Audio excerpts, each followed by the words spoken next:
All right, everybody, welcome back. This is just a tiny little add-on show just to test our newfangled mics. Obviously, we want to make sure that we bring such a premium product to our loyal viewers that we've invested about maybe $20 on you, our loyal viewerships.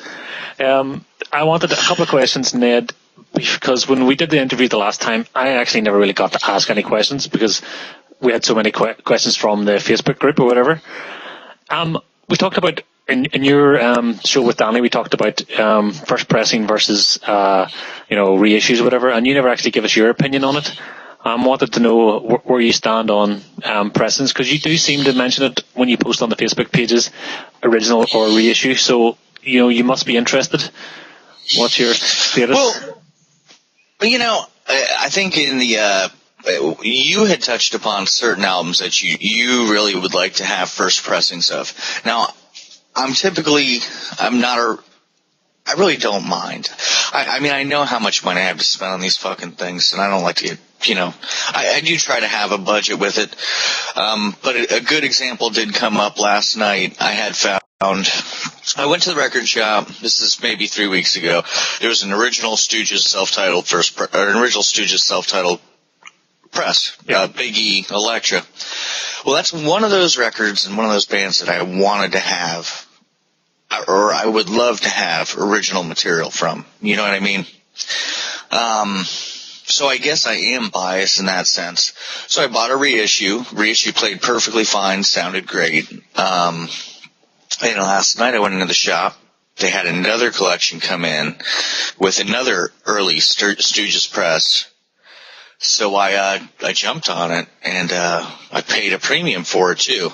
But to me, that's a band that released 3 records. 3 records, and if you want to have originals in your collection, it's only 3 records you have to spend the money on. You know what I mean? You can complete their collection quickly enough. Sure. And that applies then kind of to everything, or is it just going to be the band that gets you by the balls, or that you just feel you have to collect the original? I think it just for me, and I'm doing the same thing with Ramones LPs. I'd like to have original Ramones LPs pressings, and versus going out and snatching up all the Rhino stuff. The Rhino stuff sounds fine. My gear's so shitty I can't tell the difference in sound quality anyway. But just to have an original copy that some punk held in his hand in 1978 or 1980, that just seems cool to me with some things. And Crass, too, Yeah. I'd love to have some of those original Crass pressings. It's just kind of historical. Sorry, I'm cutting you out, but it's kind of historical almost, isn't it? Some things you want to be able to hand down to your kids and say, this means something. This is the very first ever of, this album or whatever. I think that's kind of important to me. Sure. Now, by the same token, what I did do last night in order to finance buying that original self-titled Stooges album was I traded in 4 reissues of just some stuff I'm never going to really listen to, and I did have one of those stuptacular limited color etched vinyl pressings of a band I could really give a fuck less about, which just happened to appreciate a stupid amount of money in the past 3 weeks since I bought it. So, Andy just made a video, One Big Holiday, and he did something similar with what is the name of that band? Shit. It's escaping me now. Dope Show, something like that. They were really hot a couple of years ago in the VC. Kind of hip-hop, hardcore band. I can't think of the name. But anyway, he had one of their records. So I was kind of inspired, and I was like, let me actually see what some of this shit's worth, because I don't keep tabs on value. Yeah. Well, I had a Grails record, a band called Grails. It was their first 3 Prophecy albums, and then I had their final 3 Prophecy albums, and they all sounded like bullshit, like dog shit to me. So I got really good money for them on a trade-in, so it was nice to have a surplus of money to buy shit that I wanted to listen to. I didn't have any MC5 in my collection. I was able to pick up a reissue, Yeah. which is fine for me. Well, when I looked at those photos you posted last night, the two Sufjan Stevens albums that you posted, now that album Illinois, the original pressing of that had Superman on the cover flying, across the city, and that was obviously pulled because they had no permission to use the Superman logo or icon or image or whatever. So that first press obviously has a financial value, but do I need that in my collection, or can I just be happy with any version of it? That's a question I can't really answer very well, because you're always sort of thinking, but it's not the same. Any repress isn't the same because the cover art's different. That's just when vinyl junkies just go wrong, Well, don't get mental on that one, because when I bought it, I had in the back of my head, I was thinking, well, this deal's too cheap to pass up, and if I don't like him, I'll send him to David anyway, because I know he's into this shit. Yeah. What do you think the first thing I did when I see those this morning? I was like, they got to be coming my way soon. Right. I have another couple of quick questions for you while we're on, and the babies aren't awake. Your preference for purchasing vinyl, stores or online, and what do you think the future holds for both of them? Well, I'd love to support stores, to be honest with you, but my shops really suck. I mean, I don't have any choice but to go online.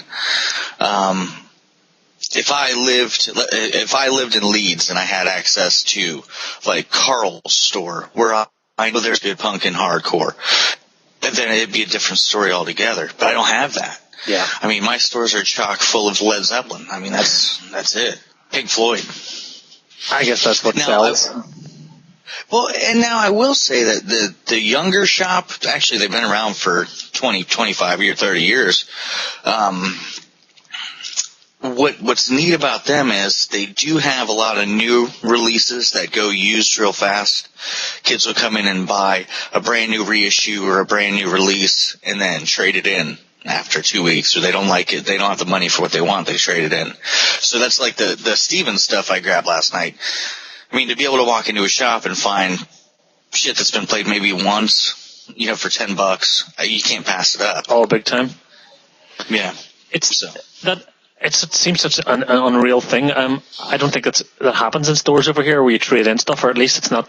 I've never really been experienced to it. So we have a couple of indies, one really, really good one, but it would never have crossed my mind to bring some stuff to trade up to, another record. And I guess they probably do have that function, but it strikes me as bizarre.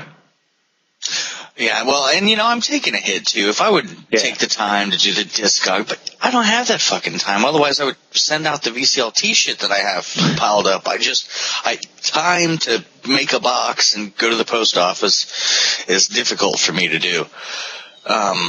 Much less to sell and maybe make another $4 or $5 on something. Yeah, is it worthwhile? I was telling a story on the VC page yesterday about when I first unboxed my storage collection of vinyl maybe 3 years ago, and I had two copies of a Canadian band that were on Sub Pop called Eric's Trip. I had two copies of their first album. So I was looking at a bit of cash, so I stuck it up on Discogs, and it sold within 15 minutes. And I was thinking, right, I've obviously undervalued this. So I went ahead, stayed true. I sold it. I think it was for 40 quid. I was happy. I just looked at what it had sold for previously, and then sent it out. And then 2 weeks later, I was just going through the feedback, trying to make sure, I got feedback because it was my first time selling. And the guy I'd sold it to had flipped it and put it up on his Discogs page for £100. So, he had fucking ripped me off, obviously. So not only did I undervalue the record, but the fucker flipped it and put it for sale for 100% the value. So I kind of learned a lesson then that it's best not to sell your records. And if you want rid of them, give them away. Just give them to friends or trade them, I guess, in a store. I fully agree. Plus, I don't even keep track of what I have. Now, you have a heavy 90s collection. You're probably a little bit more dialed in on value with some of that stuff. I don't really have that. The stuff in my collection that is worth anything is also worth, sentimentally, because ironically, if I was to look up values, for some reason, the stuff that Danny has sent me is probably the most valuable stuff that I have money-wise in my collection, but it's also the shit that I would never part with. I'll never be able to replace an original Leatherface LP. It's not going to happen.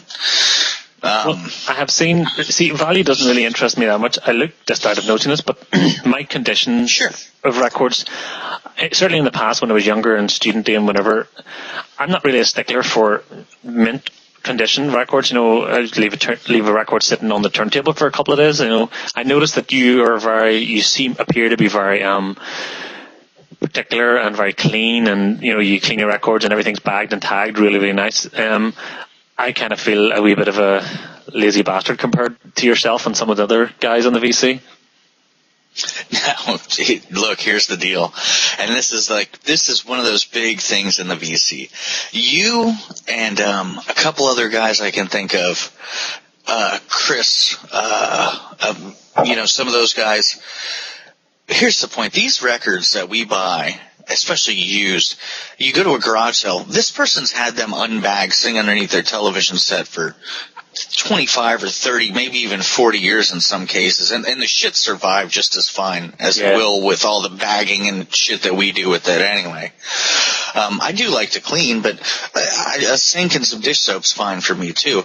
Honestly, I haven't bought anything used in so long that I just I'll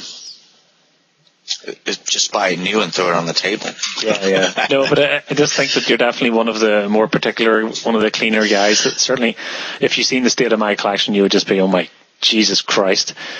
If you listen to some of my vinyl rips, you hear the serious amount of crackling at the start of the track, and I absolutely love it. I wouldn't have it any other way. Well, you know where it is. Yeah. You know what's coming. You know when the skips are coming. Sure. That's really all I had in questions for you in our little catch-up, because we're only just doing an audio test. So for the folks watching on YouTube, bye. Hello, this is Peggy. This is Peggy. Your Barclay card. Yes, sir. We need a payment, $35. Yes, sir.